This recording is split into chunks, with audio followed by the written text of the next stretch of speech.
السلام علیکم ناظرین، راہ امن میں ہوں آپ کا میزبان ایس ایم عرفان طاہر۔ ناظرین، اگر دیکھا جائے، سمجھا جائے، حقیقت کا ادراک اگر ہو تو یہ بات صحیح اور درست ہے کہ انسان پردے سے باہر ہے، لیکن ماضی اور مستقبل وہ پردے میں ہیں۔ انسان تخیل کے حوالے سے حجاب رکھتا ہے، اسی طرح یادوں کے پردے میں قید بھی دکھائی دیتا ہے۔ انسان جو کچھ اس کے ماضی میں بیت چکا وہ بھی دیکھنے کی خواہش رکھتا ہے، آرزو رکھتا ہے، احساس رکھتا ہے، اور جو مستقبل میں رونما ہونے والا ہے اس بارے میں بھی وہ جاننا چاہتا ہے۔ لیکن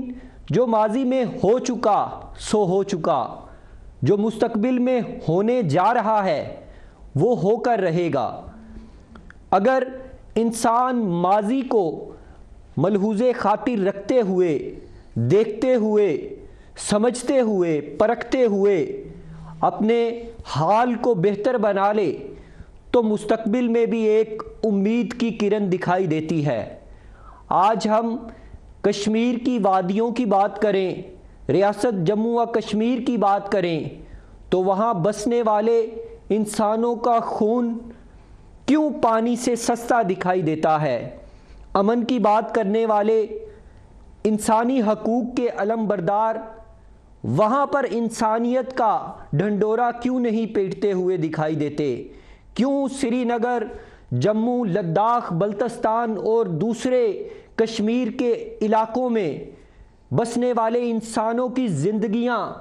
حقیر جانی جاتی ہیں؟ کیوں انسانی حقوق کی تنظیمیں اور ادارے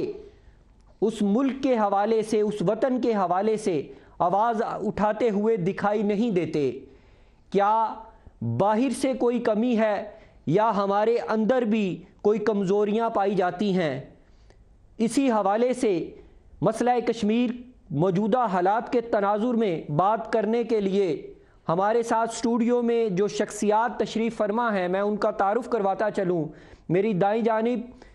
ہر دل عزیز شخصیت، کشمیری کمیونٹی میں ایک جداگانہ شناخت رکھتے ہیں، کونسلر انصر علی خان صاحب۔ ان کے ساتھ دوسری نشست پہ تشریف فرما ہیں ڈاکٹر مسعود رضا۔ میں آپ دونوں احباب کو اسٹوڈیو آمد پر خوش آمدید کہتا ہوں۔ ہماری خوش قسمتی کہ ہم ایک اہم ایشو میں، دنیا کے اندر جو مسئلہ سب سے میں سمجھتا ہوں گمبھیر بھی ہے اور امپورٹنٹ بھی ہے، اس حوالے سے بات کرنے کا آج ہمیں موقع نصیب ہوا۔ اور میں اپنی بات کا جو آغاز ہے کونسلر انصر علی خان صاحب آپ سے کرنا چاہوں گا۔ آپ یہاں پر لیبر کو ریپرزینٹ کرتے ہیں، ایک شناخت ہے، ایک پولیٹیکل جو ہے گہری نظر رکھتے ہیں مختلف ایشوز پر، کہ آج مسئلہ کشمیر کے حوالے سے اگر ہم عالمی تناظر میں بات کریں تو ایک تعطل کا شکار یہ مسئلہ دکھائی دیتا ہے۔ کسی بھی طرف سے جو ہے وہ آگے بڑھتی ہوئی کوئی بات دکھائی نہیں دے رہی۔ تو کس کو آپ مورد الزام ٹھہرائیں گے یا کس نظر سے دیکھتے ہیں آپ اس معاملے کو؟ لیکن طاہر بھائی، میں سمجھتا ہوں کہ قبل اس کے کہ ہم اس پہ بات کریں کہ موجودہ جو سچویشن ہے اس تعطل کی وجوہات کیا ہیں، میرے خیال میں اس بات کو سمجھنے کی ضرورت ہے کہ مسئلہ کشمیر کی امپورٹنس کیا ہے دنیا کے اندر، اور آج 21ویں صدی میں جب دنیا انسانی حقوق کے حوالے سے اور قوم آزادی کے حوالے سے اور ریفرنڈم کے حوالے سے پوری دنیا میں باتیں ہو رہی ہیں، اس تناظر میں دیکھتے ہوئے کشمیر کے اس کیس کو سمجھنے کی ضرورت ہے۔ یہ مسئلہ کشمیر کسی زمین کے ٹکڑے کا ایشو نہیں ہے، ایک قوم کے حق خود ارادیت کا معاملہ ہے، قوم کی آزادی کا معاملہ ہے، اور ایک ایسا معاملہ ہے جس پہ پوری بین الاقوامی برادری نے اس کو تسلیم کیا ہے۔ صرف ہندوستان اور پاکستان ہی نہیں بلکہ یونائٹڈ نیشن نے اور پوری بین الاقوامی برادری نے یہ کمٹمنٹ دی ہوئی ہے کہ کشمیریوں کا ان کا جو بنیادی حق ہے رائٹ آف سیلف ڈٹرمینیشن وہ ملنا چاہیے، لیکن 47 سے لے کر آج تک وہ حق نہیں ملا۔ اس میں اگر دیکھیں کہ کشمیریوں نے اس میں کیا رول ادا کیا، تو میں سمجھتا ہوں کہ کسی بھی قوم میں قوم بننے میں اور قوم کی آزادی کے اس تاریخ پہ اگر نظر ڈالیں آپ تو میں سمجھتا ہوں کہ کشمیریوں نے وہ تمام مراحل طے کیے ہیں. بنیادی طور پر 47 میں 48 میں یا ارلی ڈیز میں جو ایشو تھا کشمیری اس وقت بھی انہوں نے اپنی جدوجہد کے ذریعے آزاد کشمیر کا جو حصہ ہے اس کو آزاد کروایا تھا, اور پھر یونائٹڈ نیشن کی انٹرونشنز کے بعد میں سمجھتا ہوں کہ ایک وعدہ کیا گیا ان کے ساتھ, لیکن بدقسمتی سے وہ وعدہ وہ پورا نہیں ہوا ہے. اس کے ذمہ دار کون ہیں؟ اس میں یہ کہنا کہ اس کے ذمہ دار کشمیری ہیں میں اسے اتفاق نہیں کرتا. کشمیریوں نے وہ اس جدوجہد کو جاری رکھا ہے. یعنی آزاد کشمیر کے قیام سے لے کر آج تک اگر ہم یہ کہیں کہ کشمیری نے اپنا رول ادا نہیں کیا ہے, چاہے وہ آزاد کشمیر کے اندر ہے, مقبوضہ کشمیر کے اندر ہے, بیرون ملک کشمیری ہے, تو یہ غلط ہوگا. کشمیری نے ہر دور میں اپنا کنٹریبیوشن پے کیا ہے, اور پھر 89 سے لے کر بلکہ آپ کہیں کہ 11 فروری 1984 کے بعد کشمیریوں کی آزادی کی تحریک ایک نئی ڈگر پہ چلتی ہے. مقبول بٹ کی شہادت کے بعد ایک پوری قوم اٹھتی ہے, اور وہاں سے لے کر آج تک لاکھوں لوگ اپنی قربانیاں دے چکے ہیں. ہماری مائیں, بہنیں, بچے, کشمیریوں کی نسلیں قربان ہو چکی ہیں. کشمیری نے وہ کردار ادا کیا ہے. پھر بین الاقوامی سطح پر جو ہماری پولیٹیکل لیڈرشپ ہے انہوں نے بھی اپنا رول ادا کیا, چاہے وہ برطانیہ ہے, یونائٹڈ نیشن ہے, یورپین یونین ہے, یا آزاد کشمیر اور مقبوضہ کشمیر کے جو پولیٹیکل لیڈرشپ ہے وہ اپنے اس لمٹس کے اندر رہ کر وہ اپنا رول ادا کر رہے ہیں. میں سمجھتا ہوں جو فیلئر ہے وہ انٹرنیشنل کمیونٹی کا فیلئر ہے. دنیا کے اندر انسانی حقوق کی باتیں کرنے والے, دنیا کے اندر امن اور انصاف کی باتیں کرنے والے, دنیا کے اندر وہ اپنے وعدوں پہ عمل درآمد کروانے والے جو ہیں وہ فیل ہوئے ہیں. اس میں یونائٹڈ نیشن فیل ہوا ہے, اس میں امریکہ فیل ہوا ہے, اس میں برطانیہ فیل ہوا ہے, اس میں یورپین یونین فیل ہوئی ہے. آپ جب موجودہ تناظر میں دیکھیں کہ اگر اسکاٹ لینڈ کے لوگوں کو حق دیا جا سکتا ہے کہ وہ اپنے مستقبل کا فیصلہ کریں. آج برطانیہ 23 جون کو ایک بڑے ریفرینڈم کی طرف جا رہا ہے کہ برطانیہ کے لوگ یہ فیصلہ کریں کہ یورپین یونین میں رہنا ہے یا نہیں رہنا ہے. دنیا کے اندر اگر انتہائی پرامن اور مہذب طریقے سے قوموں کو یہ اختیار مل رہا ہے کہ وہ اپنے مستقبل کا فیصلہ کریں, تو وہ قوم جس نے لاکھوں لوگوں کی قربانی دی, وہ قوم جس کے ساتھ پوری بین الاقوامی برادری نے وعدہ کیا, ان کو حق کیوں نہیں دیا گیا؟ اس کی بنیادی وجہ ہے, میں سمجھتا ہوں کہ دنیا آج اکانومی کی دوڑ میں جا رہی ہے. آج انٹرسٹ یہ نہیں رہ گیا کہ کشمیر کہاں ہے, پاکستان کہاں ہے, یا ہندوستان کہاں ہے. دنیا کے اندر یہ ہے کہ اکانومی کی دوڑ میں کس ملک نے کیا رول ادا کرنا ہے. آج برطانیہ اور انٹرنیشنل کمیونٹی کا فوکس ہندوستان ہے. ہندوستان دنیا کی 4 بڑی گروئنگ اکانومی میں سے ایک ہے.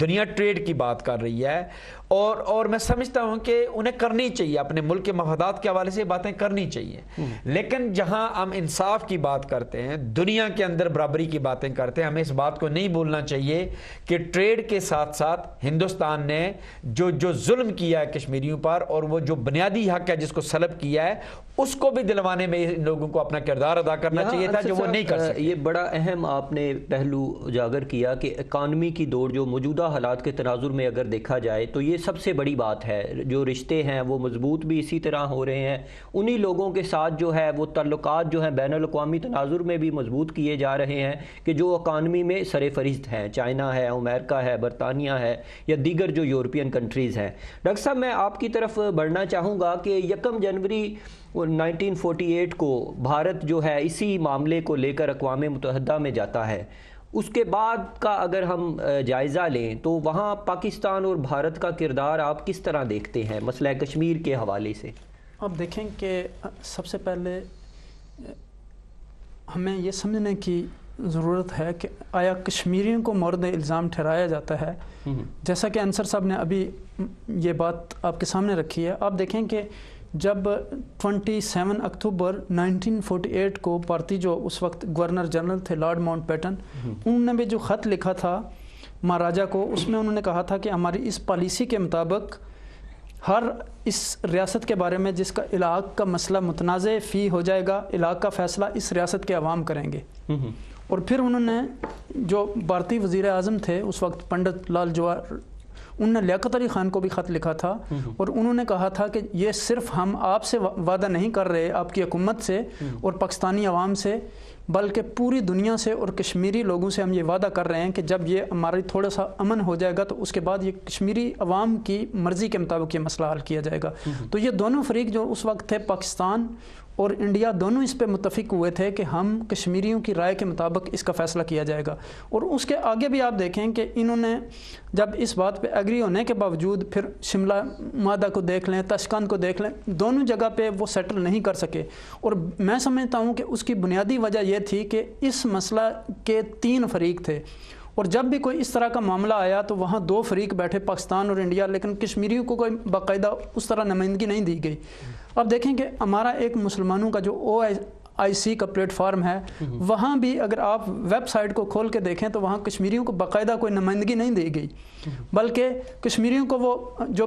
آزاد کشمیر کا صدر ہوتا ہے یا وزیر اعظم، ویسے ان کو دعوت دے دیتے ہیں اور وہ چلے جاتے ہیں وہاں، لیکن ویب سائٹ میں آپ دیکھیں تو وہاں کوئی کشمیر کا اس طرح نہیں ہے کہ باقاعدہ ان کو نمائندگی وہاں دی گئی ہے۔ تو میں سمجھتا ہوں کہ اس چیز کی بھی ضرورت ہے کہ کشمیر کی یہ جو حکومت ہے اس کو باقاعدہ ایک بااختیار اسمبلی بنایا جائے آزاد کشمیر کی حکومت کو، اور اس کے پاس وہ اختیار ہو۔ آج دیکھیں ابھی الیکشن آنے والے ہیں آزاد کشمیر میں، تو ساری جو پاکستان کی سیاسی جماعتیں ہیں، پتہ یہ چلتا ہے کہ آزاد کشمیر تو کوئی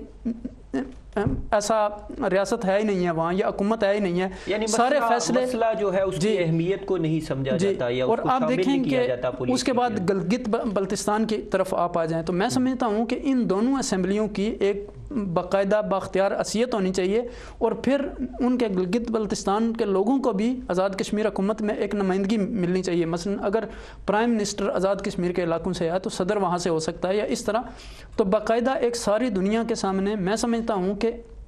کشمیریوں کو بھی اس طرح جس طرح ہمارا مسئلہ جو تھا ہمیں دوسرے لوگوں تک پہنچانا چاہیے تھا، شاید ہمارے یہ آزاد کشمیر کے حکمران اس طرح نہیں پہنچا سکے۔ آپ دیکھیں کہ بہت اچھی ڈاکٹر صاحب یہ آپ کی بات، میں اس پہلو پہ بھی ہمیں غور کرنا چاہیے کہ دونوں جو ریاستوں کے اندر جو آر پار کی حکومتیں ہیں ان کو مضبوط کرنا چاہیے، استحکام ہونا چاہیے۔ میں انصر صاحب یہاں یہ پوچھنا چاہوں گا کہ کشمیر جو ہے، آزاد کشمیر کو، ریاست آزاد کشمیر کو ایک بیس کیمپ کی حیثیت سے دیکھا اور جانا پہچانا جاتا ہے پوری دنیا کے اندر، تو آپ کیا سمجھتے ہیں کہ آج کی جو موجودہ حکومت ہے، ماضی کو ہم چھوڑ دیں تو آج کی جو موجودہ حکومت ہے، بیس کیمپ اپنا کردار ادا کرتا ہوا دکھائی دیتا ہے بین الاقوامی یا خارجہ سطح پر یا سفارتی سطح پر؟ کیسے دیکھتے ہیں آپ؟ جی، جہاں تک حکومت کا تعلق ہے، میں سمجھتا ہوں کہ موجودہ حکومت ہی نہیں، اس سے پہلے بھی میجارٹی جو حکومت آئی ہیں، کبھی بھی حکومتی لیول پر آزاد کشمیر کی حکومت کی طرف سے شاید وہ رول پلے نہیں ہوا ہے جو بیس کیمپ کے وزیر اعظم یا صدر کا ہونا چاہیے، لیکن ان کی اپنی لیمیٹیشنز ہیں۔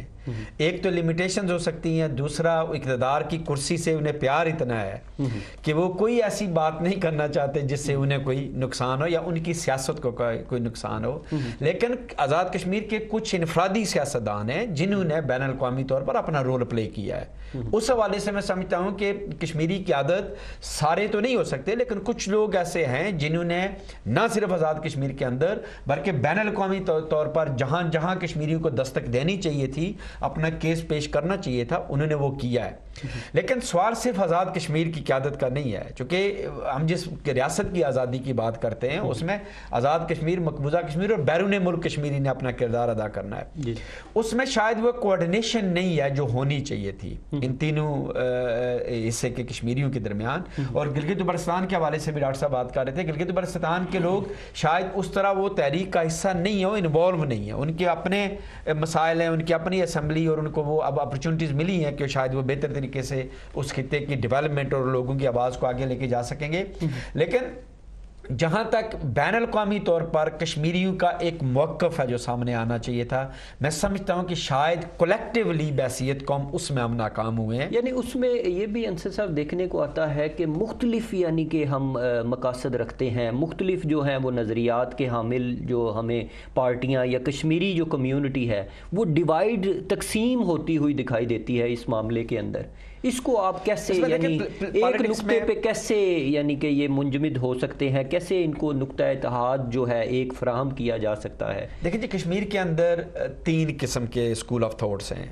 اس میں اختلاف رائے تو ہو سکتا ہے، اور میں سمجھتا ہوں کہ ہر انسان کا اور ہر کشمیری کا یہ بنیادی حق ہے کہ وہ اس کا جو پولیٹیکل بلیو ہے اس کے حوالے سے وہ اپنا کام کر سکتے ہیں، ان کی ڈیفرنٹ پولیٹیکل پارٹیز ہیں۔ مثلا ایک نقطہ نظر یہ ہے کہ کشمیر کو پاکستان کا حصہ ہونا چاہیے، دوسرا نقطہ نظر یہ ہے کہ کشمیر کو خود مختار ہونا چاہیے، اور تیسرا نقطہ نظر یہ ہے کہ کشمیر کو ہندوستان کے ساتھ ملنا چاہیے۔ یعنی یہ کشمیری جو بھی ہے، چاہے وہ مقبوضہ کشمیر کا ہے، آزاد کشمیر کا ہے، بیرون ملک ہے، میں سمجھتا ہوں کہ یہ بنیادی ان کا حق ہے۔ اقوام متحدہ کے چارٹر میں بھی یہی تین جو ہے، یعنی جب ہم رائٹ آف سیلف ڈٹرمنیشن کی بات کرتے ہیں اس میں کنڈیشن نہیں ڈالی جا سکتی کہ آپ یہ تو لے سکتے ہیں وہ نہیں لے سکتے۔ وہ قوم کے لیے یہ کویسچن نہیں ہے کہ ان کو باندھ کے آپ یہ کہیں جی کہ ہم آپ کو یہ اختیار دے رہے ہیں کہ ادھر چھلانگ لگائیں یا ادھر چھلانگ لگائیں، ان کا فطری حق ہے، یہ فطری حق ہے۔ یہ فیصلہ بالآخر کشمیریوں نے کرنا ہے۔ کشمیری اگر ہندوستان کے ساتھ جانے کا فیصلہ کرتے ہیں تو وہ کر سکتے ہیں، کشمیری اگر پاکستان کے ساتھ جانے کا فیصلہ کر سکتے ہیں تو اس میں بھی آزاد ہے، اور کشمیری اگر انڈیپینڈنٹ رہنا چاہتے ہیں تو اس میں بھی انہیں وہ رائٹ ملنا چاہیے، اور اس کے بعد وہ اجتماعی طور پر فیصلہ کریں۔ لیکن ابھی ہم اس سٹیج پہ ہی نہیں آئے جہاں ہم سے یہ پوچھا جائے۔ اس سٹیج پہ نہ آنے کی وجہ سے تمام جو پولیٹیکل پارٹیز ہیں یا لیڈرشپ ہے ان کی اپنی پولیٹیکل آئیڈیالوجی ہے، اس پہ وہ کام کرتے ہیں۔ لیکن میں سمجھتا ہوں کہ جس چیز میں ہمیں کامن گراؤنڈز پہ کام کرنا چاہیے، میں آپ کو مثال دوں گا 2004 میں یہاں برمنگھم سٹی کونسل کا ایک ڈیلیگیشن لے کر ہم لوگ فلسطین گئے۔ اس وقت خوش قسمتی سے یاسر عرفات صاحب سے بھی ہماری ملاقات ہوئی۔ فلسطین کے اندر بھی بہت سارے گروپ ہیں، الفتح اور جو دیگر تنظیمیں ہیں، ان کے آپ دیکھیں پولیٹیکل آئیڈیالوجی ڈیفرنس ہے، ان کا اختلاف ہیں، آپس میں لڑائیاں بھی ہوتی ہیں، لیکن ایک چیز جو ہم نے نوٹ کی کہ ان کا فلسطین کیس ایک ہے۔ ان کے آپس میں ہزار اختلافات ہوں گے، لیکن جب فلسطین کی بات کریں گے تو وہ تمام پولیٹیکل پارٹیوں کا کیس ایک ہے، جس کی وجہ سے اس ایشو کو بین الاقوامی طور پر زیادہ سٹرونگ سمجھا جا رہا ہے، جبکہ کشمیریوں کا بین الاقوامی طور پر جو کیس ہے وہ ایک نہیں ہے۔ جو کشمیری پولیٹیکل پارٹی آتی ہے وہ اپنا نقطہ نظر پیش کرتے ہیں، 10 پارٹیاں 10 علیحدہ ایجنڈے بالکل صحیح ہے۔ اس چیز پہ ہمیں چاہیے کہ بین الاقوامی سطح پر جہاں ہم جس ملک میں بیٹھے ہیں، کشمیریوں کی ایک کوارڈینیشن ہونی چاہیے اور ایک کیس ہونا چاہیے جو نیشنل کیس ہو، جو چاہے کسی بھی پولیٹیکل پارٹی کا کشمیری آئے، چاہے وہ مقبوضہ کشمیر سے آئے، مفادات کو، سیاسی اختلافات کو پس پشت ڈال کے تو ایک ایجنڈے پہ جو ہے وہ، چاہے وہ کشمیری لیڈر سری نگر سے آئے، آزاد کشمیر سے آئے، برطانیہ سے جائے، یا امریکہ سے یا یونائٹڈ نیشن کے کسی ملک سے آ جائے، اس کو پتا ہونا چاہیے ہمارا کیس کیا ہے، تاکہ دنیا آپ کے کیس کو سنے اور آپ مؤثر طریقے سے لابی کر کے دنیا پہ یہ پریشر ڈالیں۔ اور پریشر اس اعتبار سے ضروری ہے، میں نے ابتدائی میں بات کی تھی کہ اکانومی کی دوڑ ہے، ہندوستان دنیا کی گروئنگ اکانومی میں سے ایک ہے، ہمیں اس سے کوئی اختلاف نہیں ہے، ہندوستان ترقی کرے بلکہ پورے ریجن کو ترقی کرنی چاہیے، لیکن اس ریجن کی امپورٹنس کو سمجھنے کی ضرورت ہے۔ جہاں ہندوستان ہے ایک معاشی طاقت بنتا جا رہا ہے، وہاں چائنا ایک بہت بڑی طاقت بیٹھا ہے، وہاں افغانستان کا ایشو ہے، وہاں پاکستان، انڈیا اور چائنا 3 نیوکلیر پاورز بیٹھی ہیں وہاں پہ۔ اس خطے کی امپورٹنس دنیا کے امن کے لیے انتہائی ضروری ہے، جنوبی ایشیا کا پورا امن جو ہے اس پہ ڈیپینڈ کرتا ہے۔ اور اگر یہ مسئلہ کشمیر جو ایک ڈسپیوٹڈ ایشو ہے اس ریجن کے اندر، اس کو حل نہ کیا گیا، تباہی و بربادی، نہ تو ہندوستان آگے بڑھ سکے گا، نہ پاکستان آگے بڑھ سکے گا، اور نہ ہی دنیا میں امن آ سکے گا، اور تمام جو معاملات ہیں وہ ڈسٹرب ہو سکتے ہیں۔ ڈاکٹر صاحب یہاں میں یہ پوچھنا چاہوں گا کہ جہاں ناظرین یہاں ہم ایک مختصر سا وقفہ لیں گے، ہمارے ساتھ رہیے گا، یہ ہماری جو اہم گفتگو ہے جاری رہے گی۔